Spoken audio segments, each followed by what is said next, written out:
नमस्कार विद्वान साथियों, दिव्यांश एजुकेशन चैनल में आपका हार्दिक स्वागत है। विद्वान साथियों, पिछला अपना जो टॉपिक था वो रिजर्व बैंक ऑफ इंडिया था। रिजर्व बैंक ऑफ इंडिया के बारे में अपन ने विस्तृत अध्ययन किया था। उम्मीद करता हूं कि आपको रिजर्व बैंक ऑफ इंडिया के बारे में जो भी कंसेप्ट है, हर एक कंसेप्ट आपको बहुत ही अच्छे से क्लियर हो गया होगा। आज हम एक नया टॉपिक शुरू करने जा रहे हैं जिसका नाम है पॉवर्टी, गरीबी। गरीबी के बारे में अपन हर एक कंसेप्ट को, हर एक पॉइंट को बहुत ही अच्छे तरीके से एनालाइज करते हुए, बहुत ही अच्छे तरीके से एक्सप्लेन करते हुए, एग्जाम में जहां जहां से क्वेश्चन पूछे जाते हैं उसको स्पेशली अपन इंडिकेट करते हुए पॉवर्टी को बहुत ही मतलब विस्तृतली, ब्रॉडबैंडली अपन कवर करेंगे। और मैं आपसे उम्मीद करता हूं, अपेक्षा करता हूं कि आप इस टॉपिक को बहुत ही अच्छे से ध्यानपूर्वक समझें, क्योंकि एग्जाम के पॉइंट ऑफ व्यू से ये टॉपिक जो है पॉवर्टी और अनएम्प्लॉयमेंट, जो पॉवर्टी के बाद में स्टार्ट करने जा रहे हैं, बेरोजगारी, ये टॉपिक बहुत इंपॉर्टेंट होते हैं।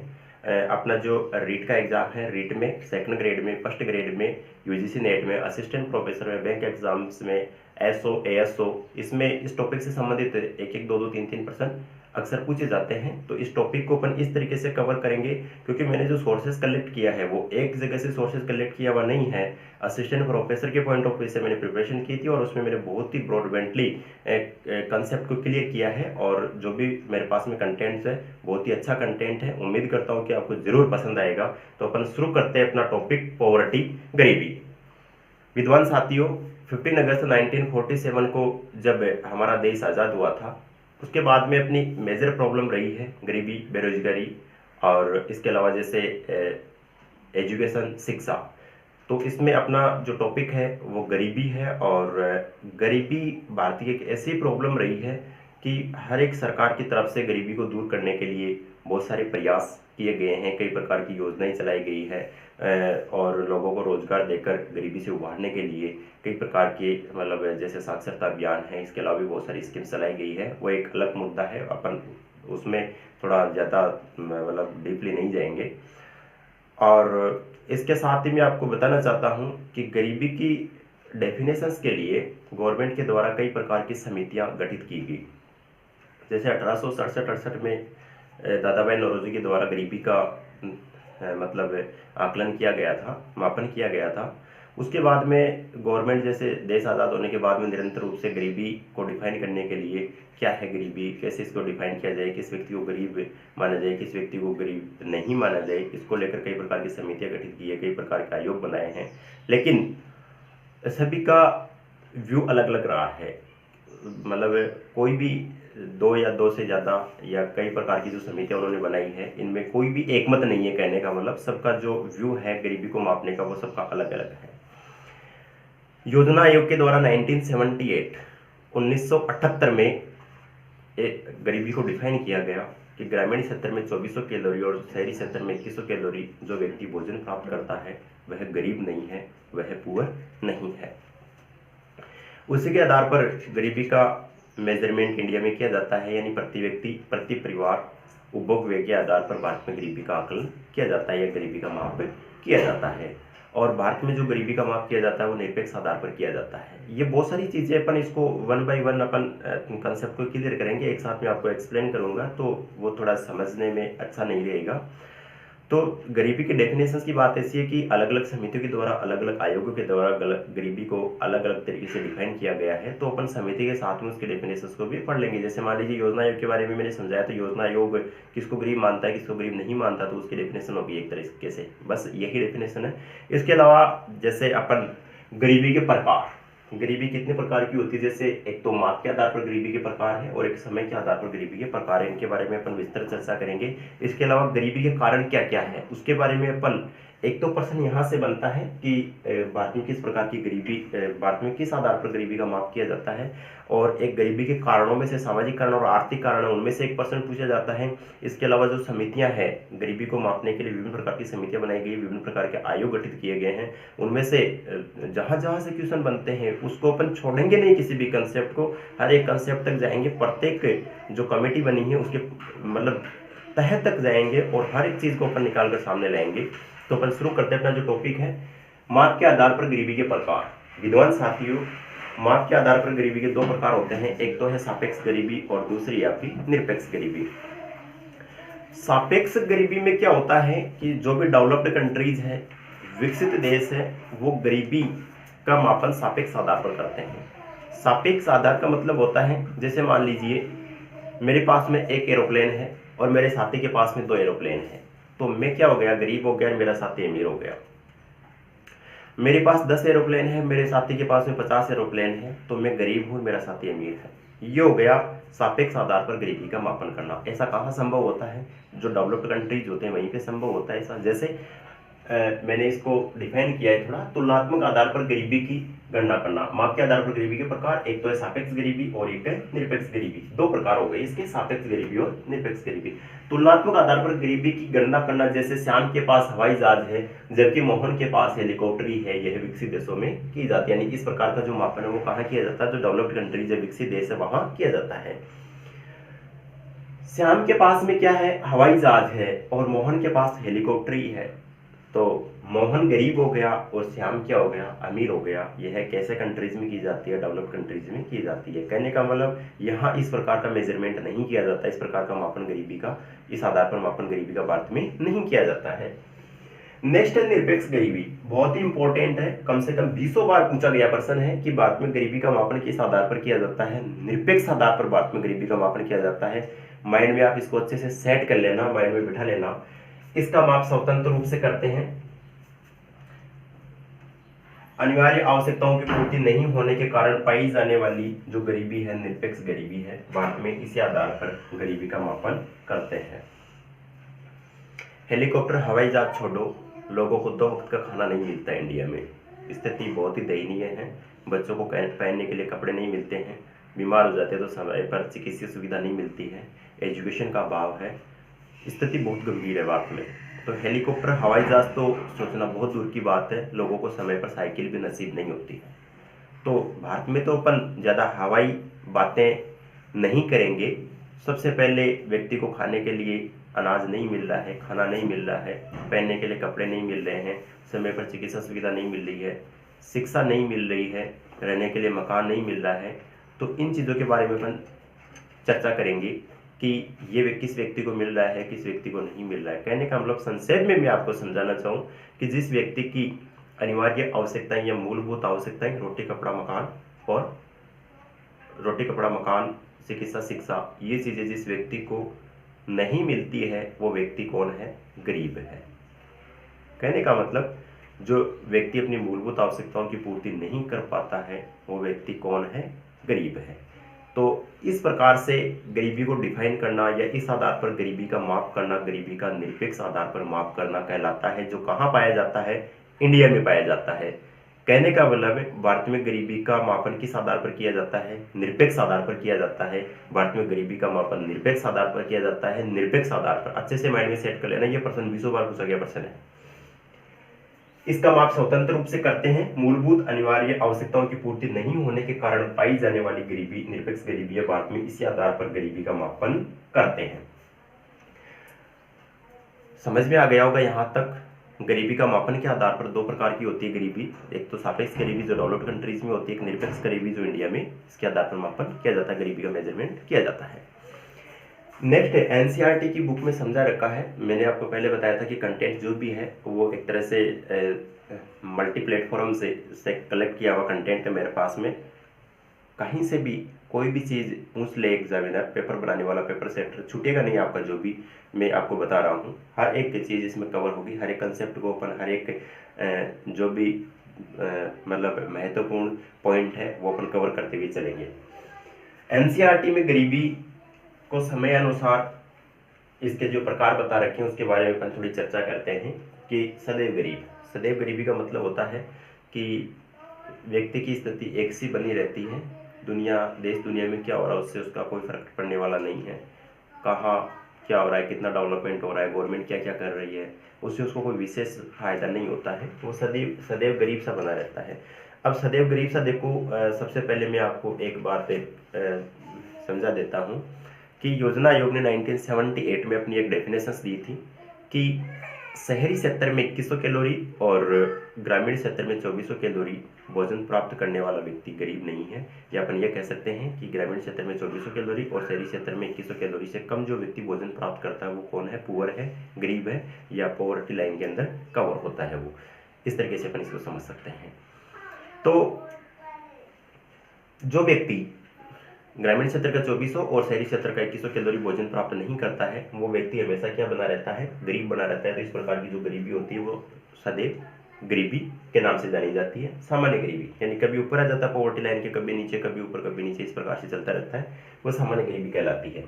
चक्रीय गरीबी, जैसे मान लीजिए किसी व्यक्ति के पास में जैसे अभी वर्तमान में स्थिति चल रही है कि जैसे एग्रीकल्चर में क्या होता है, जैसे गन्ना उद्योग है, तो गन्ना उद्योग में जब गन्ने का प्रोडक्शन होता है, उत्पादन होता है, उस समय फैक्ट्रियों में गन्ना आता है, उस समय व्यक्ति को रोजगार मिलता है, और जैसे वो सीजन चली जाती है तो उसके बाद में फिर वो व्यक्ति बेरोजगार हो जाता है।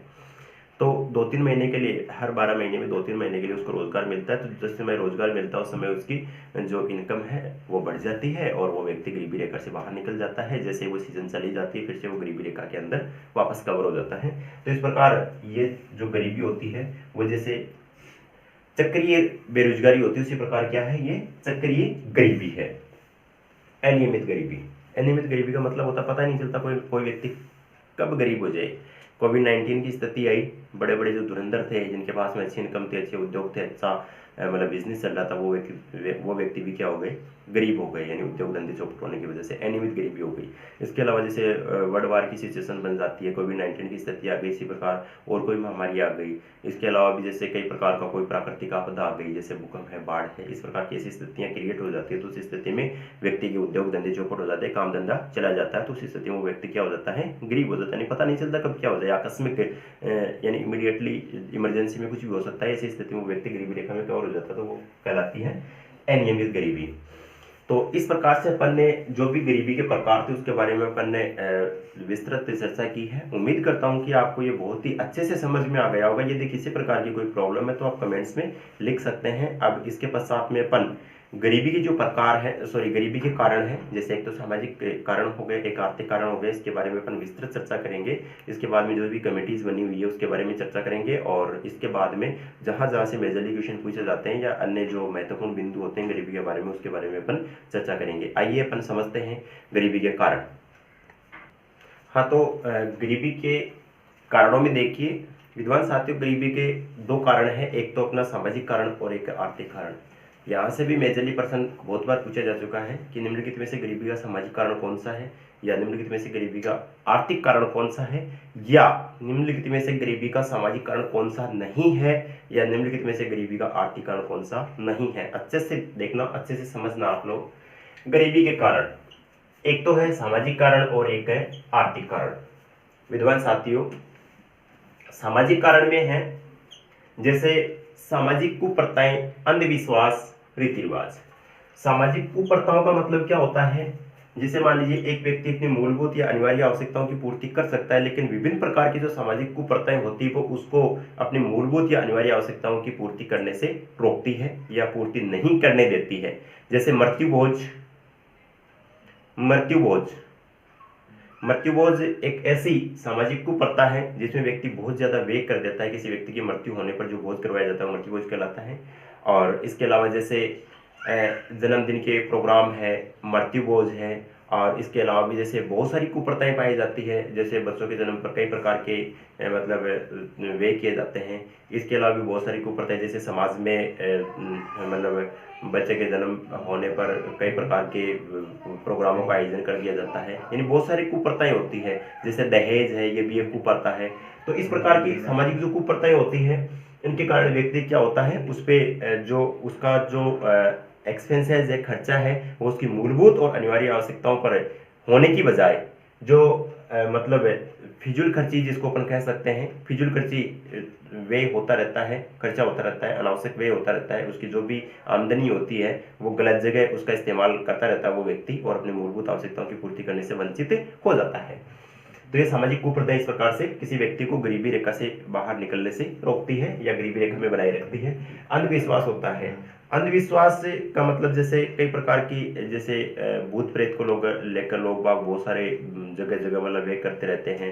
यानी कई बाबाओं के चुंगल में फंसे रहते हैं। इसके अलावा भी बहुत सारे जो अंधविश्वास है, जैसा कि इसके बारे में ज़्यादा डिफाइन करने की आवश्यकता नहीं, अपना मेजर टॉपिक पॉवर्टी है।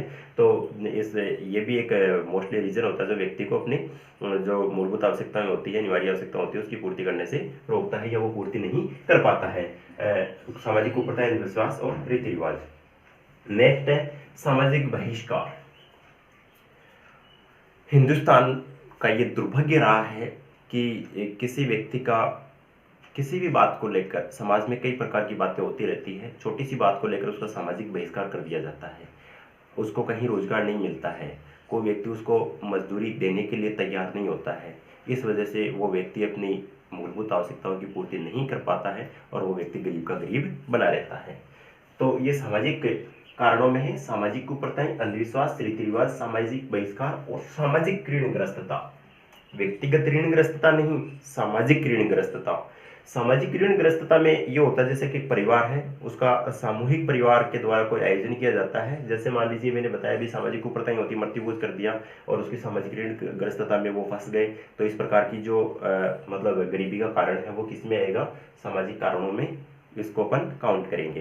तो इस प्रकार से सामाजिक कारणों में सामाजिक कुप्रथाएं, अंधविश्वास, रीति रिवाज, सामाजिक बहिष्कार और सामाजिक ऋणग्रस्तता, ये गरीबी के किस प्रकार के कारण है, सामाजिक कारण है। अब अपन चर्चा करते हैं आर्थिक कारण। आर्थिक कारण कौन कौन से हैं?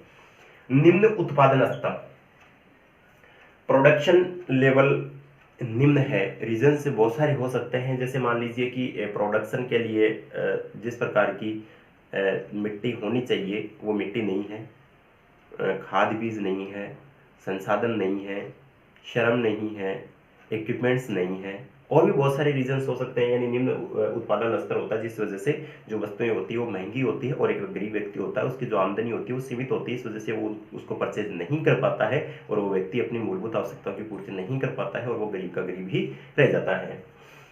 महंगाई, मुद्रास्फीति, inflation. Reserve bank of India में अपन इन्फ्लेशन की चर्चा की थी। शॉर्ट में 1 मिनट में बता देता हूँ कि अर्थव्यवस्था में यदि मुद्रा की पूर्ति बढ़ जाती है तो इस स्थिति में क्या होता है कि प्रति व्यक्ति क्रय शक्ति बढ़ जाती है, लोगों के पास में आमदनी ज़्यादा हो जाती है और वो बाजार से वस्तुएं खरीदना ज़्यादा प्रारंभ कर देते हैं या ज़्यादा वस्तुएं खरीदना चालू कर देते हैं या ज़्यादा वस्तुएं खरीदने लग जाते हैं। इस वजह से वस्तुओं का जो प्रोडक्शन होता है वो लिमिटेड होता है, तो वस्तुओं का उत्पादन तो बढ़ा नहीं और जो परचेजिंग पावर है, लोगों का क्रय शक्ति बढ़ गई।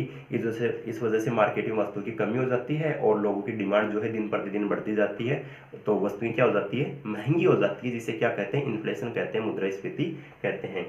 तो महंगाई की, जैसे वर्तमान में डीजल पेट्रोल का जो चल रहा है, तो ऐसी स्थिति में मुद्रास्फीति की स्थिति में क्या होता है कि गरीब व्यक्ति की जो आमदनी होती है, आय होती है, वो सीमित होती है और वस्तुएं महंगी होने के कारण वो उसको खरीद नहीं पाता है और वो व्यक्ति गरीब का गरीब ही रह जाता है, क्योंकि वो अपनी जो मूलभूत आवश्यकताओं की पूर्ति है वो नहीं कर पाता। जैसे मान लीजिए वीट है, गेहूँ है, जैसे मुद्रास्फीति नहीं होती है तो 15 रुपए किलो, 20 रुपए किलो में मिल जाता है, यदि इन्फ्लेशन आ जाता है तो 40 रुपए किलो में मिलता है। तो उस व्यक्ति की आमदनी नहीं है इतनी, उसके पास आय ही नहीं है कि वो 40 रुपए किलो में गेहूं खरीद कर उसका उपभोग कर सके, इस्तेमाल कर सके, खाना बनाकर खा सके। तो ऐसी स्थिति में वो व्यक्ति क्या रह जाता है, गरीब का गरीब ही रह जाता है महंगाई और मुद्रास्फीति की स्थिति में।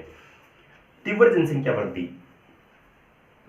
तीव्र जनसंख्या वृद्धि, हमारे जो इंडिया में आयरन लेडी है, इंदिरा गांधी के द्वारा जनसंख्या नियंत्रण के लिए बहुत ही सख्त कदम उठाए गए थे और उसी की बदौलत आज हमारा जो इंडिया है वो आज इस स्थिति में है, अदरवाइज स्थिति बहुत भयंकर हो जाती है। तो तीव्र जनसंख्या होती है तो पर कैपिटा इनकम या अपन कह सकते हैं प्रति व्यक्ति आय घटती है, लोगों को रोजगार नहीं मिलता है, चिकित्सा सुविधा नहीं मिलती है, शिक्षा सुविधा नहीं मिल पाती है और इसके अलावा जो उत्पादन के साधन है, संसाधन है, प्रोडक्शन रिसोर्सेज है, वो भी लिमिटेड पाए जाते हैं। तो इस स्थिति में व्यक्ति को क्या होता है, जो मूलभूत आवश्यकता होती है उसकी पूर्ति वो व्यक्ति नहीं कर पाता है जनसंख्या ज़्यादा होने की वजह से। जैसे फॉर एग्जाम्पल मैं आपको समझाना चाहूँ कि एक घर में 2 बच्चे हैं, उसके पापा जी 1 किलो कुछ फ्रूट्स लेकर आते हैं, तो एक तो 2 बच्चे खाएंगे और एक उसी घर में यदि 50 बच्चे होंगे तो वो 1 किलो फ्रूट्स को 50 बच्चे खाएंगे। तो क्या उन 50 बच्चों की गरीबी दूर होगी? क्या नहीं हो पाएगी, क्योंकि उसके पेट भरने जितना हिस्से में आएगा ही नहीं। तो तीव्र जनसंख्या वृद्धि की वजह से जो व्यक्ति है वो गरीब का गरीब ही रह जाता है, या गरीबी का ये एक मेजर रीजन होता है, गरीबी का कारण होता है तीव्र जनसंख्या वृद्धि।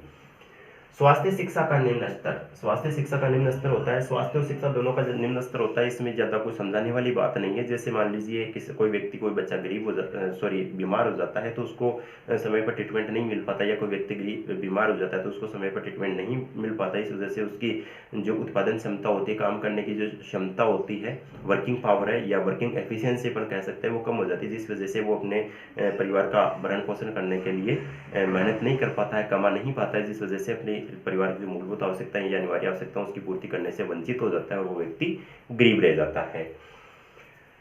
सरकारी योजनाओं का पूर्ण क्रियान्वयन नहीं होना। माननीय प्रधानमंत्री नरेंद्र मोदी जी ने बहुत सारी योजनाएं निकाल दी, लेकिन सिस्टम ऐसा बना हुआ है, ढांचा ऐसा बना हुआ है कि लोगों तक वो योजनाएं पहुंचती ही नहीं है। क्रियान्वयन का मतलब होता है लागू होना, तो क्रियान्वयन उसका नहीं सही तरीके से नहीं हो पाता है, तो जो गरीब व्यक्ति होता है उसको उन योजनाओं का लाभ नहीं मिल पाता, जिस कारण व्यक्ति क्या रहता है, गरीब का गरीब ही रह जाता है। या ये गरीबी का अपन कह सकते हैं कि एक सामाजिक सॉरी आर्थिक कारण है गरीबी का, जो सरकारी योजनाएं होती हैं इनका पूर्ण क्रियान्वयन नहीं होना। भ्रष्टाचार, लालफिताशाही। गरीब व्यक्ति होता है उसको किसी प्रकार की योजना, जैसे मान लीजिए प्रधानमंत्री आवास योजना, उसमें उसके मकान के लिए पैसे आ गए, व्यक्ति बहुत ज़्यादा गरीब है, तो जैसे जिस व्यक्ति के पास में संबंधित अधिकारी के पास में उसका पेमेंट आया है या उसकी योजना क्रियान्वित के लिए उसको लाभ देने के लिए कुछ इन्फॉर्मेशन आई है, तो वो व्यक्ति उसके पास में जाता है, तो वो व्यक्ति भ्रष्ट है मान लीजिए, तो उससे 10,000 रुपये की मांग कर लेता है, तो वो जो गरीब व्यक्ति है वो कहाँ से पे कर पाएगा, नहीं कर पाएगा, इस वजह से उसको योजना से वंचित कर दिया जाता है। या फिर जैसे कई प्रकार की स्कीम्स ऐसी आती है जो मतलब निचले स्तर के जो अधिकारी होते हैं वो अपने हिसाब से लोगों को मतलब योजनाओं का लाभ दिलवाते हैं, तो जो गरीब व्यक्ति होता है उसकी पहुंच उन तक नहीं होती है, ना उनकी वो सुनते हैं, तो वो क्या करते हैं, मतलब अपने जो चहेते लोग हैं उनको उन योजनाओं का लाभ दिलवा देते हैं, तो ये क्या कहलाती है, लालफिताशाही कहलाती है। आर्थिक अवसंरचना का कमजोर होना। आर्थिक अवसंरचना का मतलब होता है यानी जो इकोनॉमिक स्ट्रक्चर है, इकोनॉमिक स्ट्रक्चर के अंदर ये सारे आते हैं, जैसे इंडस्ट्रीज हो गया, अपना एग्रीकल्चर हो गया, इस प्रकार की जो स्ट्रक्चर है वो कमजोर है। जैसे फॉर एग्जांपल मैं बताना चाहूँ कि एक इंडस्ट्री लगी हुई है, गन्ना उद्योग लगा हुआ है, तो उसमें जैसे मान लीजिए पुरानी मशीनें लगी हुई है, उसका ज़्यादा विस्तार भी नहीं किया हुआ है, उसका जो मालिक है वो भी ऐसा है एकदम आलसी है, और उसमें जो नवीन टेक्नोलॉजी है उसका भी इस्तेमाल नहीं किया जाता। इसी प्रकार जैसे एग्रीकल्चर है उसमें भी वही स्थिति है, ना मिट्टी में खाद डाला जाता है, ना मतलब अच्छे जो रासायनिक उर्वरक उनका इस्तेमाल किया जाता है, न किसी प्रकार के मतलब अच्छे प्रोडक्टिव जो कैपेसिटी अच्छी हो, जिसका बीज का इस्तेमाल भी ऐसा नहीं किया जाता है, तो इसको कहते हैं कि आर्थिक अवसंरचना का कमजोर होना। ऐसी स्थिति यदि होती है तो वहाँ लिमिटेड लोग काम करते रहते हैं, नए लोगों को रोजगार नहीं मिलता है, इस वजह से ये क्या है, गरीबी का एक आर्थिक कारण है। उत्पादन की प्रति इकाई लागत का अधिक होना। मान लीजिए ये मार्कर है, यहाँ पर प्रोडक्टिव एक्टिविटी जैसी चलती है, प्रोडक्टिव उत्पादन क्रिया ऐसी चलती है कि जहाँ पर नवीन टेक्नोलॉजी का इस्तेमाल किया जाता है, अच्छी अच्छी मशीनें हैं, और इस मार्कर का जो प्रोडक्शन कॉस्ट है वो 10 रुपीज़ आती है, 10 रुपये में मार्कर बनकर तैयार हो जाता है। मैं इसको खरीदने के लिए जाता हूँ तो मेरे को 20 रुपये में मान लीजिए मिल गया, 15 रुपये मिल गया, कोई दिक्कत वाली बात नहीं है। इसके विपरीत जैसे ये हो कि जो पुरानी टेक्नोलॉजी उसका इस्तेमाल किया जाता है, और जैसे मतलब एक तरह से आर्थिक अवसंरचना कमजोर एक तरीके से, और इस मार्कर को बनाने में एक फैक्ट्री के 50 रुपये का खर्चा आ जाता है, तो फैक्ट्री वाला मुझे 70 रुपये में देगा। तो मान लीजिए यदि मेरे को 70 रुपये में खरीदने की मेरी कैपेसिटी नहीं है तो मैं इसको नहीं खरीद पाऊंगा, ठीक है, और यदि ये 15 रुपये में मिलेगा तो मैं आसानी से इसको खरीद सकता हूँ। जैसे ये मार्कर का मैंने एग्जांपल लिया है, ये चीज़ें लागू होगी जो मूलभूत अनिवार्य आवश्यकताओं की जो वस्तु है उसके अंदर। तो प्रति इकाई उत्पादन लागत जैसे ज़्यादा होती तो वो व्यक्ति उसको खरीद नहीं पाता। जैसे गेहूं है, गेहूं की प्रोडक्शन की जो कॉस्ट है प्रति क्विंटल जैसे मान लीजिए 2,000 रुपये आ जाती है, तो जो विक्रेता होता है उसको 2500 रुपये में बेचेगा, तो एक गरीब व्यक्ति उसको नहीं खरीद पाएगा। इसी प्रकार जैसे मान लीजिए अच्छे बीजों का प्रयोग किया जाए, अच्छे संसाधनों का प्रयोग किया जाए, खेती में रासायनिक उर्वरक का प्रयोग करके जैसे 1,000 रुपये में 1 क्विंटल जो गेहूं है वो तैयार किया जा सके, तो एक व्यक्ति 1500 रुपये में उसको आसानी से खरीद सकता है। यानी प्रति इकाई उत्पादन लागत कम होनी चाहिए ताकि वो व्यक्ति उसको आसानी से खरीद सके। कहने का मतलब अपन अध्ययन कर रहे हैं आर्थिक कारणों के, तो ये भी क्या हो गया है कि आर्थिक कारण हो गया उत्पादन की प्रति इकाई लागत अधिक होना। प्राकृतिक आपदा आ जाती है, वह महामारी आ जाती है। जैसे अपन ने अध्ययन किया था कोविड-19 के दौरान लोगों के उद्योग धंधे चौपट हो गए। तो इसी प्रकार जैसे प्राकृतिक और भी कई आपदाएं, बाढ़ है, कई भूकंप है, और भी कई प्रकार की जो मतलब अनावृष्टि अतिवृष्टि के प्रकार की प्राकृतिक आपदाएं आ जाती है महामारी जैसे कोविड-19 की तरह। तो ये भी क्या होता है, आर्थिक कारण होता है। तो इस प्रकार से अपन ने गरीबी के सामाजिक कारणों और आर्थिक कारणों के बारे में अपन ने बहुत ही अच्छे से हर एक कंसेप्ट को, हर एक पॉइंट को डीपली टच करते हुए उसका जो मूलभूत जो जानकारी है उसके बारे में अपन ने चर्चा करते हुए हर एक कंसेप्ट को बहुत ही अच्छे से क्लियर किया है। कितने मिनट की होगी क्लास? 24। उम्मीद करता हूँ कि आपको ये वीडियो और ये जो मैंने पूरा जो कंसेप्ट आपको समझाया है ये बहुत ही अच्छे से समझ में आएगा। और इसके बाद में दो जो इम्पोर्टेंट पॉइंट है वो मैं आपको ब्रैकेट में नोट करवा देता हूँ, वैसे ऑफ करना, जैसे परमानेंट ऑफ नहीं करना। साथियों, अभी अपन ने जो अध्ययन किया है उसमें मेजरली 2 पॉइंट, एक ऐसे पॉइंट है जिनके बारे में कम से कम 20-20 बार पूछा गया प्रश्न है। तो मैंने इसको ब्रैकेट में करके वेरी मोस्ट लगा के लिख दिया है। आप भी इसको अपने नोट में बहुत ही अच्छे से नोट कर लेना कि गरीबी एक सामाजिक समस्या है। प्रश्न बहुत बार पूछा गया है, निम्नलिखित में से गरीबी किस प्रकार की समस्या है? सामाजिक समस्या है, आर्थिक समस्या है, और 3 नंबर ऑप्शन दे दिया राजनीतिक समस्या है, और 4 नंबर ऑप्शन दे दिया उपयुक्त सभी। तो गरीबी एक सामाजिक समस्या है, गरीबी आर्थिक समस्या नहीं है, गरीबी एक सामाजिक समस्या है। इसको आप नोट कर लेना, गरीबी एक सामाजिक समस्या है, गरीबी एक सामाजिक समस्या है। भारत में गरीबी का मापन निरपेक्ष आधार पर करते हैं।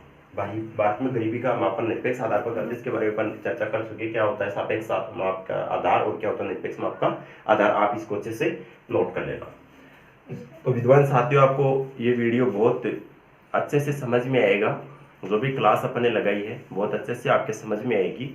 मैं आपसे उम्मीद करता हूँ कि आप इसको बहुत अच्छे से समझेंगे, और इसके आगे का जो भी कंटेंट्स है वो मैं आपको बहुत ही अच्छे तरीके से शानदार एनालाइज के साथ में आपको अवेलेबल करवा दूंगा। इसके साथ ही एक निवेदन है कि यदि आपको ये क्लास पसंद आती है तो आप चैनल को सब्सक्राइब जरूर कर लेना। बहुत बहुत धन्यवाद। उज्ज्वल भविष्य की बहुत बहुत शुभकामनाएं। धन्यवाद।